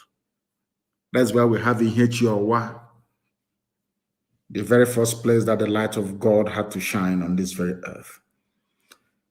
Gani Adams, Iba Gani Adams, the Are Onakakamfo of Yoruba land, on Sunday said, that's today, with the killing of over 50 people in Eganga town, Ibarakba, Okogun area of our state, it is evident that war is imminent in the country. Please tweet and listen to me. Who killed Yoruba people in Oyo? Are they bringing... You know, sometimes some intellectuals and efulefus, they prefer, they look for their own to blame all the time. I want to ask them a question. The RA, the war commander, the generalissimo of Yoruba land is Iba Gani Adams. Earlier today, he said that war is imminent in the country. A Yoruba man. Why is he saying it? Because 50 people were slaughtered in Oyo State, in Yoruba land. But a Yoruba journalist writing for Punch or writing for whoever is still talking about one Nigeria, our country, Nigeria, this is our nation, let's move forward. But in his village, people are falling down like flies. Are you following? I want to ask the world now, who are the people responsible for the slaughter? Yesterday was 91, today is 50. You know, one Nigeria, isn't it? Let's move our country forward. We Nigerians, we have to attack Twitter. We Nigerians. Fulani is singing the mantra of one Nigeria, and you're joining them, facing the altar, singing one Nigeria from the back. They are slaughtering you from the back. They are slaughtering you from the back. When you speak, hey, it's hate speech, it's incendiary, it's insightful. They bought over Google, you know. Nigeria bought Google. They put in so much money in Google. You don't know that because of IPOB and then Nnamdi Kanu. So much money in Google. If you go to Google now, the number one, if you Google Nnamdi Kanu, if you go to Google and you write in Nnamdi Kanu, the first thing you will see, Nnamdi Kanu's tweet removed for insightful statement. Up to 4 or 5. Every other thing I say, no. Mankind is evil, honestly speaking. I'm telling you the truth. Even Google was bought over. They bought over. That one loves money. They gave him money, Zuckerberg. And he took money and handed over Facebook to Lai Mohammed in the zoo. Anything you write. If they kill us, you publish the pictures, no, they ban you. You talk about it and they ban you. That is why everybody must be on Twitter. I've told you that before. And the events of the past few days have justified my call for each and every one of you to go and open a Twitter account, be on Twitter. Everybody must be on Twitter. That's where you do the damage to the zoo. That is why they're crying and complaining and lamenting every blessed day. I will not let him go. Forget all the nonsense, all the noise on the pages of newspapers and all that rubbish and on channels. Ask about bunkum. As if it will matter to us. It doesn't matter to me. It doesn't matter to me what you write, what you say, what you gossip is irrelevant to me. You know that very well, don't you? Eba Gani Adams said he condemned the gruesome murder of innocent residents of the town and warned Fulani headsmen and bandits to stay away from the southwest or be ready to face stiff resistance. Aha! Tomorrow now, when maybe OPC, when they now get together to resist the Fulani, you claim that OPC is looking for war. But Fulanis are there now slaughtering them, isn't it? All of you are hypocrites. The killings happened in the early hours of Sunday and brought the entire Igaga town and its environs to its knees, with over 50 people dead, cars burnt, and over 20 houses burnt. That's their signature. Burning of houses. Do you people know who actually brought in burning of houses into the, should I say, the thinking or mindset of Nigerians? Do you know who brought it in? It's the army, Nigerian army. They are the ones. They go to your house. They kill you. If you escape, they burn your house down. The same Barrister Joffo, they attacked his house again last night to kill him. They came, was it not last year, and burnt his house. Do you know that the Nigerian army went to Fela's house in those days? People talk about unknown gunmen, unknown goat, unknown cow, unknown pig. Who started the phenomenon of unknown? Nigerian government under Obasanjo. They sent soldiers to go and kill Fela and his mom. They went to Fela's house after causing the death of the mother, of course. They burnt the place down. Nigerian army. They asked them, who did it? They said, unknown soldiers. All of you have forgotten. These are black people that don't read. You don't even know history. They asked Obasanjo, who were the people responsible for invading Fela's home, Fela and Nicolas Bokuti, his home? They said it's unknown soldiers. Oh, dear me. Nigeria. You see Obasanjo tomorrow, this insecurity is getting out of hand. Obasanjo, did you not start insecurity by sending soldiers to go to Fela's house? What crime did Fela commit? He was singing and expressing his natural, his God-given right to speak his mind. Obasanjo, you today talking rubbish, insecurity, and we need the bitterness in the land. Why did you send soldiers to go and kill Fela and the mom? When they failed, they burnt the place down. Nigerian army, yes. It was Nigerian army that started this very, the concept of burning down people's houses. Nigerian army, yes. Nigerian army, yes. The army of Nigeria. Our boys, as some of you will foolishly claim now and again. They killed Yoruba people 50 yesterday. The same way they went to Benue State and killed Igbo people the other day. When we go there now to confront them, people say, hey, ESN is here. They are destabilizing the polity. They're talking rubbish. Why is it that when Fulani people are killing people, all of you are quiet? When the people rise up to retaliate, you start talking rubbish. All of you. You start writing to Twitter. Lai Mohammed was upset because he wrote to Twitter on 4 occasions for Twitter to ban my account. And Twitter said no. You don't know that? 4 times they wrote. Ministry of Information and Culture, signed by Lai Mohammed to Twitter, ban Nnamdi Kanu. Twitter said no on 4 occasions. But they called Facebook, Facebook, they have Nigerians working for them. Bribery and corruption, gave them money. Anything you see that is Biafra, pull it down.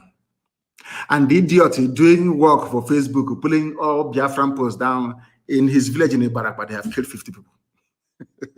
I can see I can see that hand with which you have used to write that poisonous epistle on the pages of Punch newspaper. You will put it inside your mouth and you become contaminated. Ibaraba is an example. Yoruba land is under siege by the Fulani. And you're writing about the East. I know that Gani Adams will do the obvious. They even destroyed the palace of the Oba of Ashigagan, of Igaga land. Oba Adewusi Olaoye. His house was not spared. And the monarch has been whisked away by the bandits. They even took a Yoruba traditional ruler, an Oba in Yoruba land, Fulani. Your friends, Your friends in one Nigeria, keeping Nigeria one, moving ahead, yes? They took your Oba. Fulani bandits took your Oba. In the East, you have their soldiers disgracing our traditional rulers, as they did in the coastal region. They know what they're doing. Can they do that thing to an emir in the North? Can they try it? Of course, the answer is no. Because all of you people, you tolerate Fulani Janjaweedism under the guise of one Nigeria. They are flying your flag, green, white, green in front of you, but inside they're destroying you, but you don't know. Very, very sad indeed. It's very difficult to sound presidential or to sound statesman-like when you're discussing Nigeria because the whole place is disgusting. Nigeria is disgusting. They never spoke the language that they're terrorists. Why don't you now come out and say the killing in your state is bad? We are going to treat them in a language they understand. Why not? It's only in the East. And Yoruba journalists, they support this junk coming from these people. That is the reason why they come to your land and they massacre people. Because you support evil. Tinubu has to be president. You people are jokers. That Biafrans are not in IDP camps today or refugee camps is because of the immense work that ESN is doing. And for record, ESN is in the bushes and forests of Biafra land. We are not out on the street. All of you trying your best to link ESN with unknown gunmen, you're wasting your time. If you want to know how unknown gunmen were born, go and look at all the atrocities of the Nigerian army and police against young people in the East. You'll understand that. ESN is inside the bush, making it possible for you to sleep at night. ESN is not and will never be unknown gunmen. And without myself excusing the activities of these angry youths that have had their relatives murdered by the Nigerian state, it is the same Nigerian police and army that are complaining today that brought this brutality and lawlessness. And I'll ask them again, what did those people do to you? Onisha, Emene in Enugu, have you all forgotten? Mbama River in Bayelsa. All the massacres you have carried out against young people in the East. What was their crime? What offense did they commit to warrant you to go to where they are praying and kill them? Nobody can answer that question. You think because you have money, you can bribe Reuters and bribe AFP and bribe Sky News and CNN and bribe the Yoruba media and all that rubbish. You silence us, you're mad, you are insane, you cannot do it. There is something called the internet. Even if you ban us here, we go somewhere else. It doesn't matter, our message will keep going. Our message will keep going. Nigeria will buy over every company in the world, and our message will still be passed down to the people that need it most. ESN is not unknown gunmen and can never be. But we know how unknown gunmen started. Every day you kill people and you go scot-free. Today they have gone to a Joffre's house. They have shot dead a young man there today. When his relatives rise up tomorrow, pick up arms and start killing police, you start talking rubbish. You'll be talking jazz from your stupid, stinking Zoom out. You'll be talking rubbish. Nobody has condemned the killing of a young man in Barrister Joffre's house last night around 2:30 a.m. In fact, this morning, early this morning. Have you written about him? Now, the family of that boy will be asking, what did he do wrong? Did he commit any crime? So his crime is that he's in Barrister Joffre's house and you killed him. Tomorrow, when his brother or sister will pick up arms and start fighting the police, all of you, I don't know how to describe you demons. All of you demons will start talking your usual crap and rubbish. Zoo animals. They came to Joffre's house and picked up people for no reason. Now, Joffre is a barrister, registered with zoo courts and all the rest of it, doing his work as an attorney. What crime did he commit? What was his crime? I'm asking you. You want to kill him because he's Nnamdi Kanu's attorney. These are the people you want to be in the same country with. When they have an issue with you, they go and kill your lawyer. Look at Barrister Okorafor, that exposed the abduction, that exposed the genocide that took place in Obibo. They threw a hand grenade into the mother's car and blew the woman up. Okorafor went to go and bury the mother. They came there and they shot him as well. Luckily, he managed to escape with a bullet wound on his foot, his right leg. Are you aware of it? Tomorrow they say, our police are being attacked. Our army are being attacked. All that rubbish. When your army is busy attacking innocent people, all of you demonic animals in the zoo called Nigeria, you call...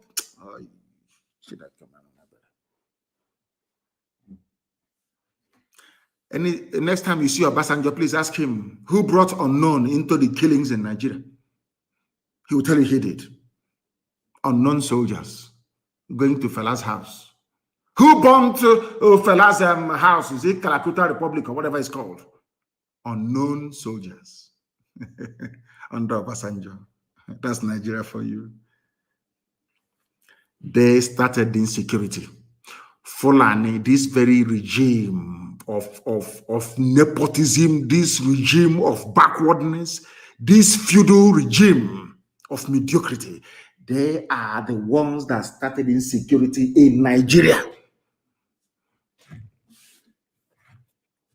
Wicked souls. Wicked souls. Every time they deny. Let me tell you something about, Ahmed Gulag that was killed. Anyway, I'm not going to go into it because there was a man in the vehicle. He is an Ogoni man. An Ogoni man was with Ahmed Gulag in his vehicle. They don't do research, but we do. The Ahmed Gulag, the reason why they're killing everybody in the East. He was with another man riding in the vehicle. Where is that man? And I want him to speak publicly and tell the whole world what he told the police about the identity of the killers of Ahmed Gulag. There was a man riding, I don't want to mention your name. If you don't make a public statement within 2 days, I will mention your name. This man witnessed the assassination of Ahmed Gulag firsthand. And the man said to the police, he told the IG of police, the assassins were not Igbo. I want somebody to ask the police commissioner of Imo State to also ask the IG of police of Nigeria, did they get a first-hand account of what happened from a man that was riding in the same vehicle with Ahmed Gulak? Yes or no? It's a simple question. You know, zoo journalists, they are very lazy. I want them to go and ask the IG of police, was there any man riding in the same vehicle as Ahmed Gulak when he was killed? Did that man give you a statement? And what did his statement say? I am telling the world today that the man told the IG of police that those that killed Ahmed Gulak are not Igbo people. True or false? But all of you are busy writing rubbish. Daily Post, all these idiots writing junk. You think you want to stifle Biafra? You think you want to delay the coming of Biafra? You think you can stop Biafra from coming, but you're wasting your time. The more you write rubbish, the more your village is being taken over by Fulani people. Hausa people, remember when you used to be called Hausa Fulani? We Hausa Fulani, but Fulani, they went to Kebbi State and slaughtered Hausa people. But they're doing Hausa Fulani as brothers. We Hausa Fulani, but in Kebbi State, Hausa people were murdered by Fulani. You people don't learn anything. As I said, there is something wrong with the brain of black people, especially those of you from Nigeria. There is something definitely wrong with your brain. I'm telling you the truth. You are not normal. You can never be with the way you reason. I don't want to mention names, but that man, you must come forward to tell the world what is going on and to tell you how clever the Fulani think they are. You know, Britain helped them to suppress Biafra by denying Ojukwu access to world media then. Because they're secessionists. Says, you know, the Oyibo are very clever people. No? They are very clever, I'm telling you the truth. There are people in California, in America, called Cal Exit. They want California to break away from the USA. They're not being called secessionists. The Bloc Québécois in French Canada, nobody's calling them secessionists because they're white.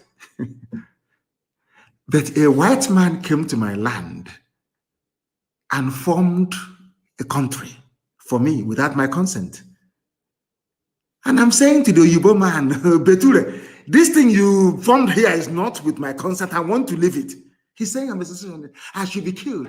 He is a secessionist. Kill him. Beture said I should be killed because I challenged him and I said, this thing you created here is not a country for me.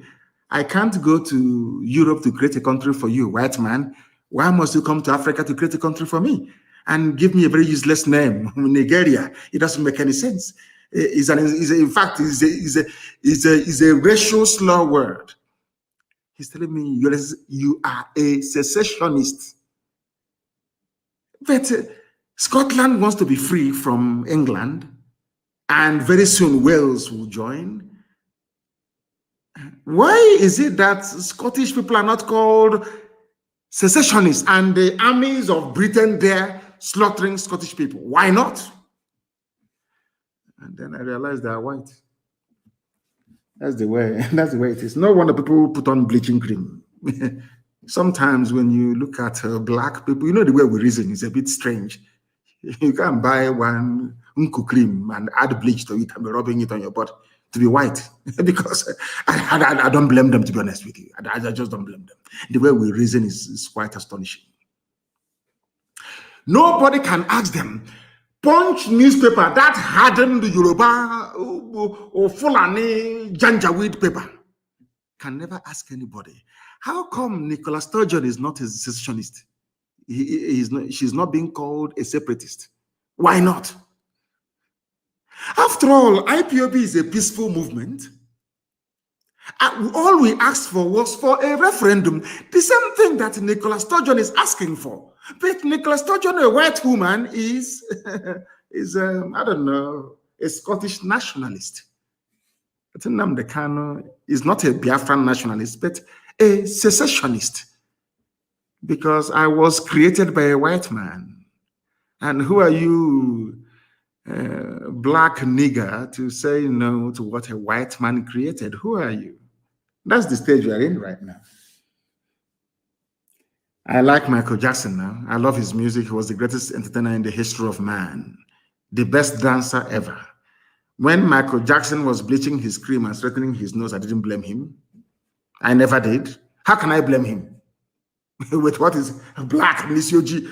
How can you stay in a country where people claim they are learning, that they went to school? They brought in somebody who did Sharia, Kotma, Alekali in a local Sharia court, and made him the Chief Justice of the Federation. And all of you are there. If I have a knife, I'll cut off. If it's possible, I'll just cut off my own skin completely. Cut it off. Black people, they make me sick because of the way we reason. We do not reason like human beings. I'm telling you the truth. And that is why I am upset. I am as upset as I am. Do you know that the same Punch newspaper, Punch, I've been mentioning their name, you will hear what will happen to them. Punch newspaper. Go and ask her. If I lay a curse on you, you're finished. Do you know that Punch newspaper published what a terrorist, the fourth most deadliest terrorist group in the world said? Secessionists, not headers, responsible for security crisis. A terrorist saying that people who are seeking, they don't even want to say that we are a group of people seeking self-determination. No, it's not for you. You're black. A white man created Nigeria. A white woman named it, gave it the name that it's bearing today. Who are you, a black nigger, to go and change it? Who are you? You're black, you're a nigger. So that is why you're a secessionist. Not somebody who is agitating for self-determination. Unbelievable. Miet Yala said that people asking for freedom are responsible for security crisis, not them. But they are in Benue State slaughtering people. The same people, Miet Yala said that Benue is theirs by right of conquest. No DSS invited them. But today, DSS invited Father Mbaka. And some of our people are clapping. You know, the foolishness, I mean, I don't know what is wrong with some people, you know. Mbaka is a cleric.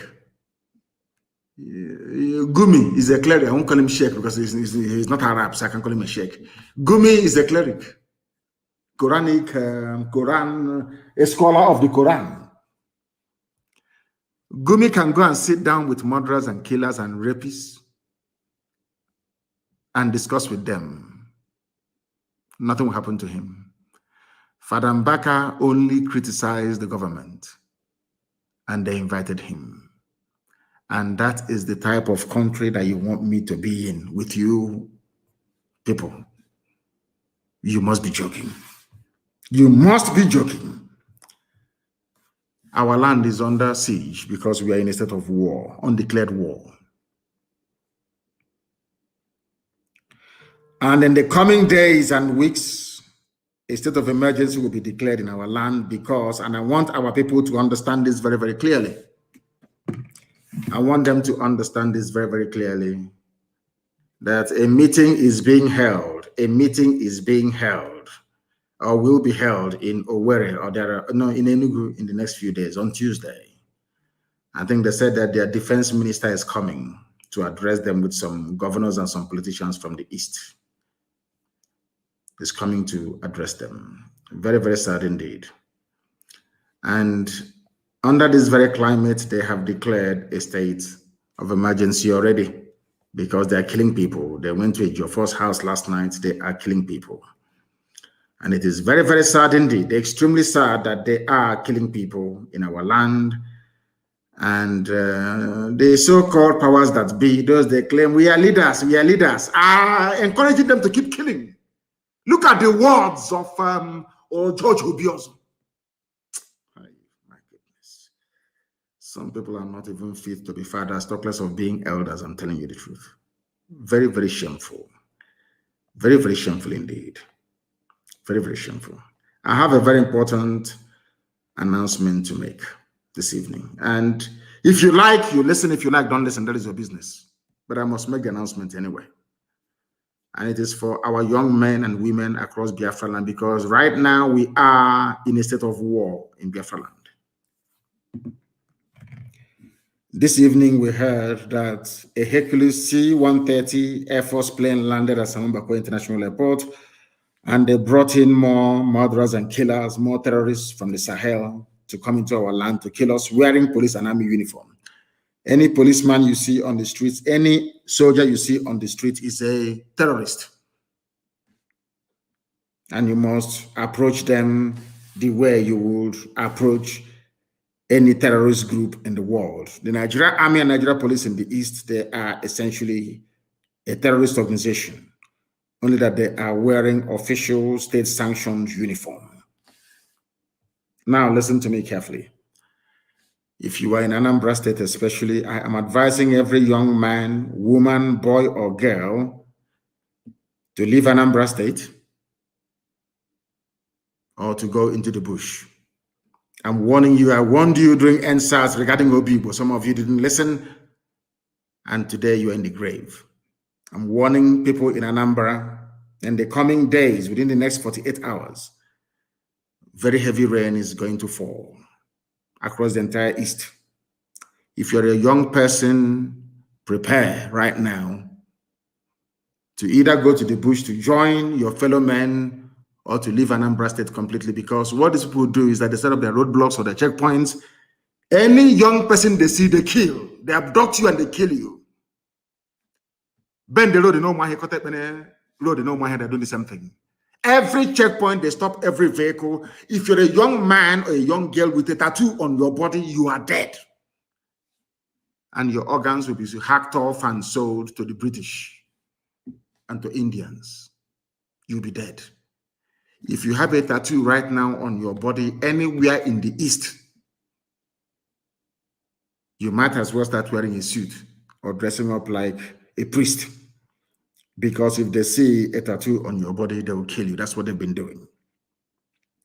Some of you are also aware of the dead bodies in the mortuaries all across our land. You're aware of it, don't you? Those are the dead bodies of young men and women across our land. In the coming days, the terrorist army of the zoo and their police will intensify the second phase of their ongoing genocide in Biafra land.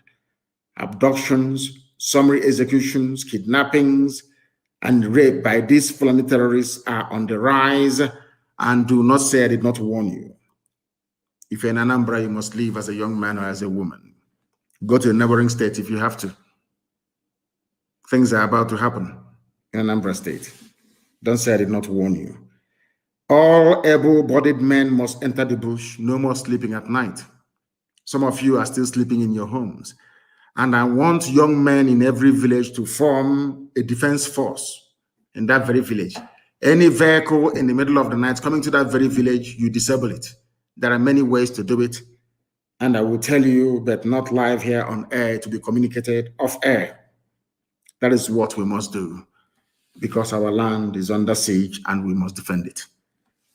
And with that, we have come to the end of our presentation this very day. And I thank you all for listening. And for those of you, the Twitter staff that are listening to us this evening, I want to tell you something that maybe the whole world knows, but Garba Shehu would not confess to knowing about, is this. You may call Biafra a secessionist, whatever you like, from now till the kingdom come. It doesn't make any difference to us. Because to us, Biafra is not just a nation, it's not a country, it's not a home. It is our religion. The same way people die for Christianity, people die for Islam, is how we are dying for Biafra. Biafra is our religion. The sooner our enemies understand this, the better for everybody. We cannot give up. Biafra is our religion. Here on radio, Biafra is where we worship. Because Elohim is our God. I thank you all for listening this very evening. Until next time, from me, from here, it is good evening.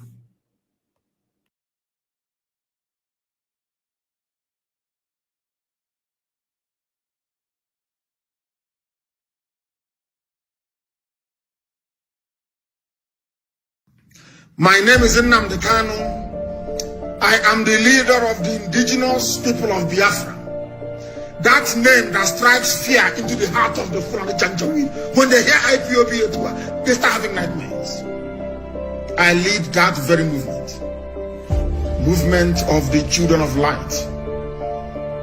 And have we not brought enlightenment to all the people? This very movement that heaven ordained must free the whole of Nigeria. Everybody must be free.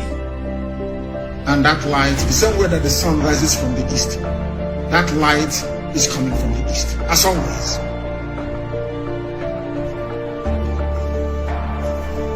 I am the director of Radio Biafra and Biafra Television.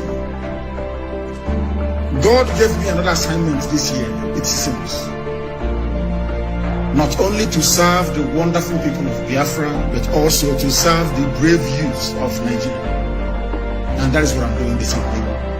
And will continue to do until everybody is free. Until every corrupt politician is either in the grave because they'll be hanged or they are in prison. The difference between some of you and us is that we say something and we do it. You keep muttering and bumbling. Oh, things are bad, oh. Oh, things are bad, oh. Here, we make our dreams become a reality. Not because we have any strength. Not because we are better than any other person, but because Elohim is on the throne. I am always speaking the truth. You may not like it, but it is the truth.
Hey,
Ade.